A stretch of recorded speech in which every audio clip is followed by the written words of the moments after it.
नमस्कार दोस्तों, आप हैं अपने ही गुड लिविंग चैनल पे और वीडियो की शुरुआत सुंदर सुंदर फूलों के साथ। और बिल्कुल दोस्तों, जैसा कि सब जगह बरसात का मौसम अब हो ही रहा है और आउटडोर प्लांट्स पे तो मैंने बहुत सारी वीडियोस बना दी हैं और अच्छी भी लग रही हैं आपको। लेकिन दोस्तों, आज कुछ ऐसे प्लांट्स के बारे में डिस्कस करते हैं जो कि आप अगर आपके घर के बाहर कोई कवर एरिया है, वहाँ भी अगर आप प्लांट्स लगाना चाहते हो या अंदर आपके बहुत बड़ी विंडो है, क्रॉस वेंटिलेशन अच्छा है, तो वहां पर भी ये प्लांट लगाकर आप अपना शौक पूरा कर सकते हो।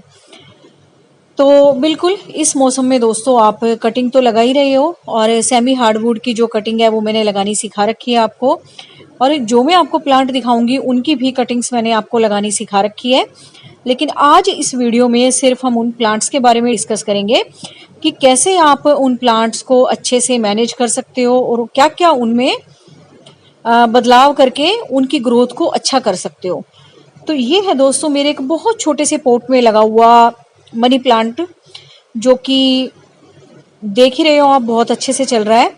और दोस्तों, बहुत सारे लोगों के कमेंट आते हैं कि इसके पत्ते बर्न हो रहे हैं साइड से, और ये देखो आपको यकीन हो जाएगा, ये बहुत छोटा सा गमला है। ये देखो इतना छोटा सा गमला है ये। और इसमें दोस्तों इसकी ग्रोथ कई बार इतनी हो जाती है कि मुझे इसकी कटिंग करनी पड़ती है। तो बस थोड़ी थोड़ी छोटी छोटी सी बातें हैं जिनका आपने ध्यान रखना है। सबसे पहले तो दोस्तों, जो आप पोट लेते हो उसमें आपने चेक करना है कि बहुत अच्छे से ड्रेनेज होल होना चाहिए। और सोयल दोस्तों, जब भी हम शेड लविंग प्लांट्स की बनाते हैं तो उनकी सोयल में हम ऐसी चीज़ें डालते हैं जो कि मॉइस्चर को रिटेन करके रख सकें। मतलब ये समझ लो कि मॉइस्चर एकदम से ड्रेन आउट ना हो, पानी मतलब अगर 2-4 दिन भी हम पानी नहीं देते हैं उनमें तो उनका अपना शेडी एरिया में काम चलता रहे। तो इसकी सॉइल बनाने के लिए सबसे पहले आपने अपनी थोड़ी सी गार्डन सॉइल में, अगर गार्डन सॉइल ना भी लो तो भी चलेगा, उस इसको आपने कंपोस्ट में, कोकोपीट में या जो भी आपके पास डिकम्पोज चीज़ तैयार है उसमें अगर आप इसको लगाते हैं तो ये आपके बहुत अच्छे से चलते हैं। और जैसा कि कुछ कुछ दिन के बाद हम खाद वगैरह डालते रहते हैं, तो इसको दोस्तों या किसी भी शेड लविंग प्लांट को ऑर्गेनिक खाद बहुत अच्छी लगती है, जैसे कि काऊ डंग मैन्योर हो गया। लेकिन कई बार क्या होता है, हम इतनी सावधानी नहीं बरतते, जैसे ही हमें अवेलेबल होता है हम प्लांट्स में डाल देते हैं। हम ये नहीं देखते कि वो फुली डिकम्पोज हुआ है नहीं हुआ, और उसका साइड इफेक्ट ये होता है कि हमारे प्लांट बर्न होने शुरू हो जाते हैं। तो सबसे पहले तो एक अच्छे गोबर की खाद की जो पहचान होती है वो मैंने वीडियो बना रखा है। क्या क्या मतलब आपने देखना है जब भी आप प्लांट में डाल रहे हो उसको, या डालने से पहले अगर वो फुली डिकम्पोज नहीं है तो आपने कैसे उसको फुली डिकम्पोज करना है, ये सारा वीडियो मैंने आपके साथ शेयर कर रखा है। और दोस्तों, मनी प्लांट एक ऐसी चीज़ है जो कि आपके छोटे से छोटे पॉट में भी चल जाएगा, पानी में भी लोग कटिंग्स लगाते हैं इसकी। और इस तरह से दोस्तों मूव स्टिक लगा के भी आप इसको ऊंचाई तक चढ़ा सकते हो। देखो अपने आप ही इसने ये कॉर्नर पकड़ के सारा एरिया कवर करना शुरू कर दिया, बल्कि मूव स्टिक तो इसकी देखो ये नीचे है काफी। तो अगर किसी प्लांट को बहुत बढ़िया से एक एरिया मिल जाता है तो उसकी ग्रोथ तो अच्छी होती है, दूसरा उसको एक प्रॉपर चैनल भी मिल जाता है बढ़ने के लिए। वैसे अगर आप कॉर्नर में नहीं लगा रहे हो, तो अगर आप वैसे साइड में रख रहे हो तो मूव स्टिक भी आपको बार बार चेंज करनी होगी उसके साइज के हिसाब से। और दोस्तों, आजकल हर साइज की मूव स्टिक अवेलेबल होती है और उसके बाद आपने उसको फोल्ड करते रहना है, क्योंकि इसकी स्टेम्स जो होती हैं बिल्कुल फ्लेक्सिबल होती हैं। आप इसको अपने अकॉर्डिंग शेप देते चले जाएं, जैसे कि देखो एक ऊपर ब्रांच गई होगी, मैंने इसको नीचे लाके लपेट दिया और अभी बिल्कुल नीचे जाएगी, फिर मैं इसको ऊपर से ले आऊंगी। इस तरह से आपने इसको रोल करते रहना है। तो इसकी सोइल भी दोस्तों आपने ऐसी ही तैयार करनी है जैसे कि अपने छोटे पोट की करनी है। और इस वक्त दोस्तों सीजन चल रहा है मनी प्लांट्स के लगाने का, तो बिल्कुल आप लगा सकते हो। और ये देखो मूव स्टिक भी नहीं है इसके साथ, फिर भी इसके पत्ते कितने बड़े बड़े हो रहे हैं। बस थोड़ा सा आपने ये ध्यान रखना है कि आपने इसको कहाँ पे रखा हुआ है। बस इसका रखने का ही ज्यादा चक्कर है कि आपने इसको ऐसी जगह पे रखना है जहाँ पे हल्की हल्की छनी हुई सी धूप आती हो, और इसको एक प्रॉपर मतलब ये समझ लो फैलने के लिए जगह भी मिल जाए और थोड़ा सा शेडी एरिया भी हो। तो इम्पार्शियल सनलाइट होगी, या आउटडोर आप रख रहे हो इसको शेडी एरिया में, कवरेज एरिया में, तो बिल्कुल आप इसको छोटे छोटे पोट में भी लगा लगा के रख सकते हो या बड़े से बड़े गमले में भी रख सकते हो। और इन पोट्स को दोस्तों आप, जैसे कि मैं आप दिखा रही हूँ, छोटे छोटे पोट्स में लगा लगा के आप अपने विंडोज में भी रख सकते हो, जो कि मैंने पहले वीडियो बना रखी है। मैंने विंडो में भी बहुत सारे मनी प्लांट्स रख रखे हैं, इस तरह से रोइयों के प्लांट भी रख रखे हैं।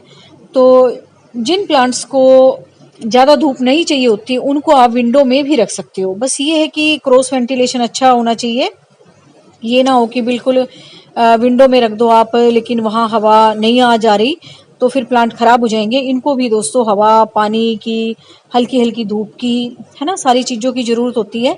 तो ये देखो आप, ये सारे के सारे शेडी से एरिया में रखे हैं और सारे कितने अच्छे चल रहे हैं। तो ये छोटे छोटे गमले बनाना भी मैंने आपको बता रखा है, इनकी सॉइल भी बनाना बता रखा है। एक विंडो वाला प्लांट्स करके मैंने वीडियो बनाया था, एक बार आप देख लेना। उसमें मैंने आपको विंडो में प्लांट्स रख के फिल करके मैक्रेम बना के भी आपको दिखाया था कि किस तरह से आप विंडो में भी हैंग कर करके इन छोटे छोटे प्लांटर्स को टांग सकते हो। ये नहीं है कि आपके विंडो में अगर जगह नहीं है रखने के लिए, तो आप इन छोटे छोटे पोट्स के लिए मैक्रेम बना के अपने आप से ही उनको हैंग कर सकते हो नेल के जरिए, और बहुत अच्छे लगते हैं लटकते हुए प्लांट, और देखने में तो सुंदर लगते हैं। और एक होम डेकोर का भी बहुत सुंदर आइडिया आपके पास हो जाता है। ग्रीनरी के साथ आप होम डेकोर करते हो तो और भी ज़्यादा सुंदर लगते हैं ये। तो बस आपने थोड़ा सा इसमें यही ध्यान देना है कि मॉइस्चर इसमें बना रहे। अगर आप बिल्कुल एक ड्राई सॉइल आप इसमें डालते हो तो फिर ये इसके पत्ते बर्न होना शुरू हो जाते हैं, और टाइमली जैसे ही आपको खाद वगैरह अवेलेबल होती है वो आप इसमें डाल दिया करो। तो ये देखो, ये सारे के सारे छोटे छोटे बिल्कुल डब्बों में लगे हुए हैं और बहुत अच्छे से चल रहे हैं। बस थोड़ा सा इनका रख रखाव है और सोइल का है चक्कर है। और एक और है दोस्तों शेड लविंग प्लांट, इसको इम्पार्शियल सनलाइट भी पसंद है, अगर आप इसको शेड में भी रखते हो तो भी ये चल जाएगा। और इसको भी दोस्तों ज़्यादा इतने कोई पानी की ज़रूरत नहीं होती। और ये है दोस्तों प्लूमेरिया का प्लांट, इसकी कटिंग्स लगाना मैंने आपको सिखा रखा है, और बड़ा रफ एंड टफ प्लांट है। कुछ दिन आप इसको पानी भी नहीं देते हो तब भी ये बहुत अच्छा चलता है। गमलों में भी बहुत सुंदर चलते हैं ये, और अगर आप क्यारी में या आउटवर्ड एरिया में अपने लगा देते हो तो भी ये बहुत अच्छे चलते हैं। तो अगर एक आप और भी डेकोरेटिव प्लांट अपने गार्डन में लगाना चाहते हो तो इसको भी आप बिल्कुल लगा सकते हो, बहुत अच्छा लगता है देखने में भी। और सबसे बड़ी बात दोस्तों, जो भी ये प्लांट्स मैं आपको बता रही हूँ ये कोई इतनी केयर भी नहीं मांगते, बड़े आराम से अपने आप ही चलते रहते हैं। बस हल्की फुल्की सी आपको देखभाल करनी होती है, कोई इतना टाइम नहीं मांगते आपका ये। और नेक्स्ट दोस्तों ये आपका एरोकेरिया का प्लांट, ये भी बहुत खूबसूरत प्लांट है। इसको भी आप अपने शेडी एरिया में रख सकते हो और किसी भी जगह पे आप इसको लगा सकते हो, चाहे आप इसको गमलों में लगाओ या आप इसको क्यारी वगैरह में लगा लो, या मतलब जहाँ भी आपका एरिया है जहाँ हल्की सनलाइट आती है या फिर बिल्कुल आउटडोर एरिया है और थोड़ा शेडी एरिया है वो आपका, तो वहाँ पे भी इसको आप लगा सकते हो। तो ये देखो कितना अच्छा चल रहा है ये भी। और बिल्कुल मैंने जैसा कि बताया था इसकी टिप जो है वो बंदर भी तोड़ गए थे, लेकिन फिर भी ये अब देखो दोबारा से इसकी टिप निकली है, अब अच्छे से ग्रो हो रहा है ये। तो ये भी दोस्तों बहुत सुंदर लगते हैं, क्रिसमस ट्री भी बोल देते हैं हम इसको, और देखने में भी बहुत सुंदर लगता है ये प्लांट। और ये देखो बरसात के बाद ये सारे प्लांट कितने सुंदर हो गए हैं। और ये मेरा चीकू का प्लांट है, इसी शेड लविंग तो नहीं है, मैं वैसे ही दिखा रही हूँ आपको। अब इस पे फूल आने लग गए हैं, फिर इस पे चीकू भी लगेंगे। देखो कई दिन से लगातार बरसात हो रही है, फिर सारा का सारा गार्डन गीला गीला सा है अभी। ये देखो सारा का सारा। तो फूल फल वाले तो खैर पौधे हैं वो तो धूप मांगते ही मांगते हैं। आते हैं अपने इसी प्लांट के ऊपर। तो दोस्तों ये भी बहुत सुंदर प्लांट है और शेड लविंग प्लांट है। और दोस्तों आते हैं अब इस पौधे के ऊपर जिसको कि प्लूमेरिया बोलते हैं। तो कई बार लोग कहते हैं कि मैम हमारे पास दूसरे वाली वैरायटी है उसमें फ्लावर नहीं आ रहे हैं इतने, या फ्लावर नहीं आते। तो दोस्तों कई सारी प्लूमेरिया की ऐसी वैरायटीज होती हैं जो कि बस पत्तियों वाली होती हैं, उसमें फ्लावरिंग नहीं होती।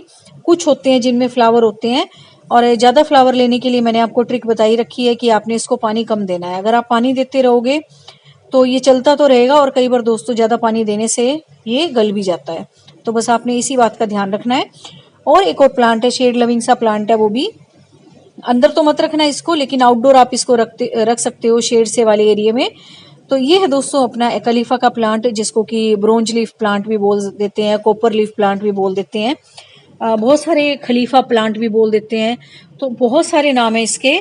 और ये भी दोस्तों आपका शेड लविंग प्लांट है और बिल्कुल ये आपका जो गार्डन की खूबसूरती है उसको बढ़ाएगा बढ़ाएगा तो है ही। और दोस्तों इसकी जो लीव्स पे जो पैटर्न बनते हैं ये बिल्कुल अलग अलग डिजाइन, तो हर लीफ पे अलग पैटर्न बनेगा दूसरे लीफ से। तो ये देखो इस पे अलग पैटर्न बनेगा, इस पे अलग बनेगा, तो हर लीफ का जो डिजाइन है ना एक दूसरे से अलग अलग होगा। और जो इसके नए नए लीव्स निकलेंगे ना उनका कलर थोड़ा कॉपर से शेड का होगा और फिर धीरे धीरे इस पे पैटर्न बनना शुरू हो जाएगा। और इसको भी दोस्तों आप बिल्कुल अपने आउटडोर शेडी एरिया में रख सकते हो। और बहुत सुंदर प्लांट है ये भी, अगर आपको मिल जाता है नर्सरी में, और कटिंग से भी बड़े आराम से ग्रो हो जाते हैं। और एक और प्लांट है दोस्तों आपका ये बेबी सनरोज का, ये भी थोड़ा सा शेड लविंग प्लांट्स है लेकिन आपने रखना इसको आउटडोर ही है। आउटडोर अगर आपका शेडी सा एरिया है या इम्पार्शियल सनलाइट, बस हल्की फुल्की सी सनलाइट आती है तो भी ये प्लांट बड़े अच्छे चलते हैं। इसकी कटिंग लगाना भी मैंने आपको सिखा रखा है। ये भी बहुत खूबसूरत प्लांट है दोस्तों, परमानेंट प्लांट है सारे के सारे जो भी मैं आपको दिखा रही हूँ। बस आपने एक बार लगाना है इनको, फिर अपनी कटाई छटाई इनकी करते रहो, देखभाल करते रहो, तो फिर ये कहीं नहीं जाते प्लांट, हमेशा ही आपके पास रहेंगे। तो मैंने तो एक कोको कोयर की हैंगिंग बास्केट में भी लगा रखा है दोस्तों, सब जगह लगा रखे हैं मैंने ये। इनकी कटिंग काट काट के मैं कहीं भी लगा देती हूँ, प्लास्टिक के गमलों में भी लगा देती हूँ। और फिलहाल तो कोको कोयर की बास्केट वाली आपको दिखा रही हूँ, लेकिन आप इसको कहीं भी लगाओगे तो ये आपका चल जाएगा। और इसमें छोटे छोटे से दोस्तों फूल खिलते हैं बड़े सुंदर से, तो फ्लावरिंग वाला प्लांट भी है ये। वैसे आपका ये हमेशा रहने वाला पौधा है। और ये जो नई नई कटिंग्स लगाई थी मैंने इस गमले में, देखो प्लास्टिक में भी आप कहोगे कि प्लास्टिक में भी चलता है, हाँ देखो ये छोटे से प्लास्टिक के गमले में भी खूब अच्छे से चल रहा है, ये नई नई कटिंग्स लगाई हुई है ये इसमें। और ये देखो सारी की सारी खूब बढ़िया चल रही हैं और बहुत जल्दी ग्रो हो जाता है ये। बस थोड़ा सा ध्यान आपने यही रखना है कि इसको पानी ज़्यादा नहीं देना, क्योंकि अगर पानी आप ज़्यादा इसको दे दोगे फिर इसकी जो स्टेम्स हैं ये गल जाएंगी। इसको वही सोइल पसंद है जैसा कि मैंने बताई है, हल्की मॉइस्चर वाली कोकोपीट वगैरह होगी, कंपोस्ट होगी, तो बस हल्का फुल्का सा मॉइस्चर इसको पसंद है। फिर ये खूब अच्छे से ग्रो भी करते हैं, क्योंकि दोस्तों इनकी रूट तो इतनी कोई ज़्यादा नहीं होती, बिल्कुल इनको हल्का सा मॉइस्ट एरिया ही पसंद होता है। तो उम्मीद है आज का वीडियो आपको अच्छा लगा होगा, अच्छे लगे होंगे आपको ये प्लांट्स, जो प्लांट्स आपके पास रखे हैं उनकी देखभाल करो, और जो नहीं है फिर देखो कैसे अरेंज होते हैं वो। तो बस दोस्तों, thank you very much, take care of you and your plants.